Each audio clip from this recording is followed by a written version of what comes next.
বনফুল প্রথমে বিশ্বাসই করতে পারেননি তার লেখা ভুবন সোম নিয়ে ছবি হতে পারে। তার উপর প্রযোজকের চাপ ছিল নায়ক ভুবন সোমের চরিত্রটা নাকি রোমান্টিক করতে হবে, বয়স কমাতে হবে। কিন্তু মৃণাল সেন রাজি হননি, আর তার ফলাফল ভারতীয় সিনেমার ইতিহাসে এক অনন্য ক্লাসিক। মৃণাল সেনের পরিচালনা, উৎপল দত্ত ও সুহাসিনী মূলের অভিনয়, সব মিলিয়ে যেন স্বর্ণাক্ষরে লেখা অধ্যায়। উৎপল দত্ত বনফুলকে যে কতটা শ্রদ্ধা করতেন কথার বাইরে। যখন বলাইচাঁদ মুখোপাধ্যায় স্থায়ীভাবে কলকাতায় এলেন, নতুন নাটক হলেই নিজের হাতে বয়ে নেমন্তন্ন করতে যেতেন উৎপল দত্ত।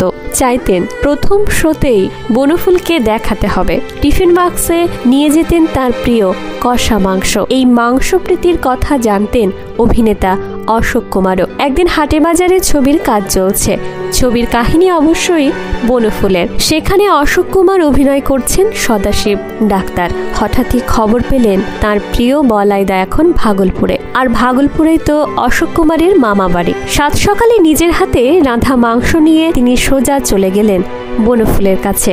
ভোজন রসিক তো ছিলেনই, কিন্তু তার নিজের রান্নার গল্প একবার শীর্ষেন্দু মুখোপাধ্যায় তাকে জিজ্ঞেস করেছিলেন, এত যে খেতে ভালোবাসেন, রান্না করতে জানেন? বলাইচাঁদ মুখোপাধ্যায় হেসে বলেছিলেন, জানি মানে?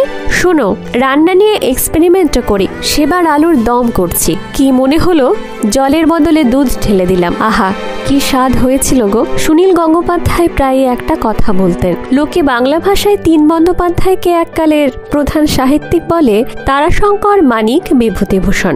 এই তালিকা থেকে বনফুলকে বাদ দেওয়াটা আমার মতে একেবারেই ঠিক নয়। বলাইচাঁদ মুখোপাধ্যায়ের লেখার জনপ্রিয়তা যে কোন স্তরে পৌঁছেছিল আজ ভাবলেও বিস্ময় লাগে। একবার হন্তদন্ত হয়ে তিনি স্টেশনে পৌঁছেছিলেন, দেখলেন হুশ করে লাস্ট ট্রেনটা বেরিয়ে যাচ্ছে।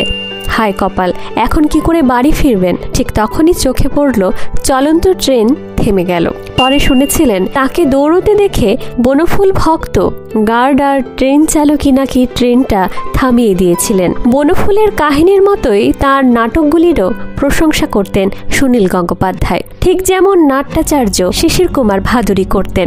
যখন তিনি খ্যাতির মধ্য গগনে, সেই সময়েই ঠিক করেন তিনি মঞ্চস্থ করবেন বনফুলের শ্রী মধুসূদন। সেই উদ্দেশ্যে ভাগলপুরের বাড়ি পর্যন্ত ছুটে গিয়েছিলেন তিনি। সেদিনের সেই দৃশ্যটা ছিল সত্যি অদ্ভুত। শিশির কুমারকে এসে পৌঁছতে দেখে বারান্দায় হাসি মুখে দাঁড়িয়েছিলেন বনফুল, আর বাগানের গেট ঠেলে ঢুকেই শিশির ভাদুরী উচ্চস্বরে গাইতে গাইতে বললেন, আজি এসেছি, আজি এসেছি, এসেছি বোধ হে। ভিডিওটি ভালো লাগলে লাইক, শেয়ার, সাবস্ক্রাইব করতে ভুলবেন না।